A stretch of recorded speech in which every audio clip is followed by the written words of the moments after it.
So, like, I walked in and I'm thinking, like, this doesn't seem right. No. So, obviously, I've gone in and thought, hold on a second. So, I put my bag down. I've gone into the kitchen and there's, like, a Moroccan family in there. And the butter on the floor And still. there's butter on the floor still. And I'm like, what are you doing in here? I think we might. And I realised I wasn't even in my house. Oh, it was next door. It was no. I was in, like... Morocco? No, I was in, like, Cheltenham or somewhere. Oh. Obviously, I live indoors. I don't know what happened. Anyway. Bizarre. Oh, God, sorry.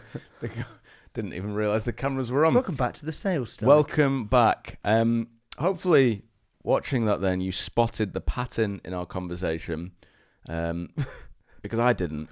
This episode is all about spotting patterns in conversation. And to kick us off, I'm going to talk to you about our old friend Curly Chops, Marcus Aurelius, born April the 26th. Was he born on that date?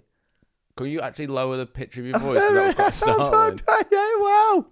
Pay close attention in conversation to what is being said and to what follows from any action. In the action, immediately look for the target. In words, listen closely to what's being signaled. Marcus Aurelius. Marcus Aurelius. Meditation 7.4. So, like all things on these episodes, we could take this in lots and lots of different directions. But since we're talking about patterns in conversation, I feel like it's a great place to talk about pattern interrupts. People love them. They love them so much that they only learn that bit and they're bad at the rest of the call. Yeah, we've seen that. But if that's what the people want, they want the pattern interrupt, they want the silver bullet, well, guess what? There is no such thing, but in this episode, there is. So, pattern interrupt. Should we talk about a few different ones? Yeah, absolutely. I think before we probably dive in, we being you, coined a phrase called the inner gatekeeper. Would you like me to talk to you about that? Please. Okay, so the inner gatekeeper, what I recognised was if someone approaches you in the street with a clipboard, clearly with the intention to take something from you, could be money, could be time, could be many different things, right? What happens? Immediately, guard comes up.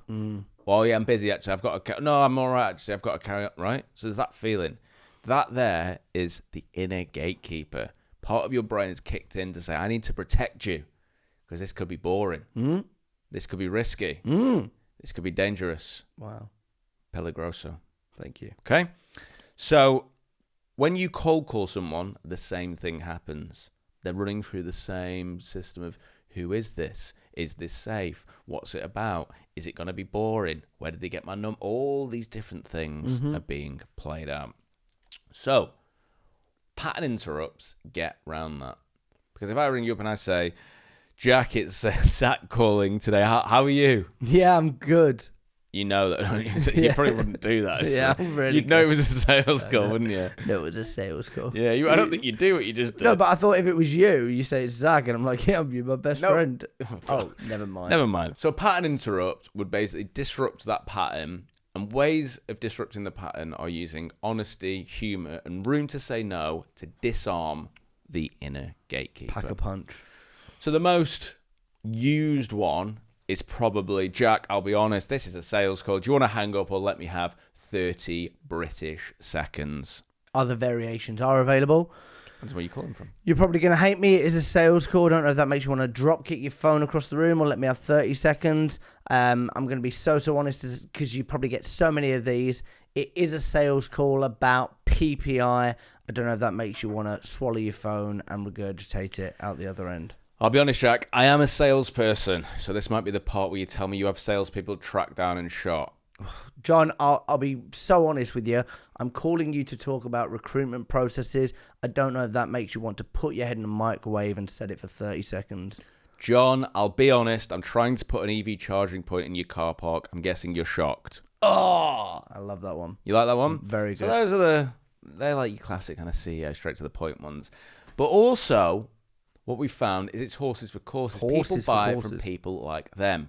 If I'm ringing a HR director, people person, interpersonal skills, protecting the business, all those sorts of things are going on, I'm not going to go with the ballbuster one. No. Yeah? So HR, what their emails and their Slack messages and whatever are saying, the key word is help. Help. Can you help with this? Can you help with this? Can you help with that? That's what they're seeing throughout their day. So when I call them, I say, Oh, it's a bit of a weird one, actually. I was hoping you might be able to help me with something. Could I very quickly tell you why I've called? If I've got the wrong person, I'll go and bother someone else. Yeah, really nice. Sally, I'll be honest, we've never spoken before. I guess, can I run through why I've chose to call you? And if you can't help, we can leave it there. Is that fair? A bit of a weird one, Jeffrey. My boss has actually asked me to give you a call. I think we're hoping you might be able to point us in the right direction of something. Could I take a quick second to tell you why I've called? And if it's a waste of your time, I won't bother you again. Yeah, Zach, but bit of a bizarre one. You're on a long list of companies we've always wanted to work with. I don't know how to start that process, but I thought I'd be brave and just pick up the phone and see if you could help. Bit of a weird one, actually, Sydney. We've come out with something recently that we're basically looking for a bit of feedback from X company on. I'm actually not even sure how to start that process. Could I very quickly tell you what it is, what we do? If it's totally irrelevant, I won't bother you again. Julianne, this is so weird, but I've got some awful news for you. Okay. It's about your husband. He's been involved in an awful accident, and you're only on page 3 of Google, and we were thinking we might be able to help you out on that. Very, very good. So those are some pattern interrupts. A lot of people saying, well, they don't work, blah, blah, blah, all these different things. Bang. I'm going to give you some neuroscience about why it works. Thank you. Okay? Your amygdala, your emotional... Do you want me to say it as well? Say it, you've learnt it. Amygdala. Very proud of that. Your amygdala activates first. Right? So the emotional part of your brain activates first. So fight or flight activates first. But a lot of people are saying, like, no, what you need to do is just give them massive value. You need to, like, ego. You need to, all these, like, mad ideas that they've got about how to start a call off, about asserting dominance and all that sort of stuff.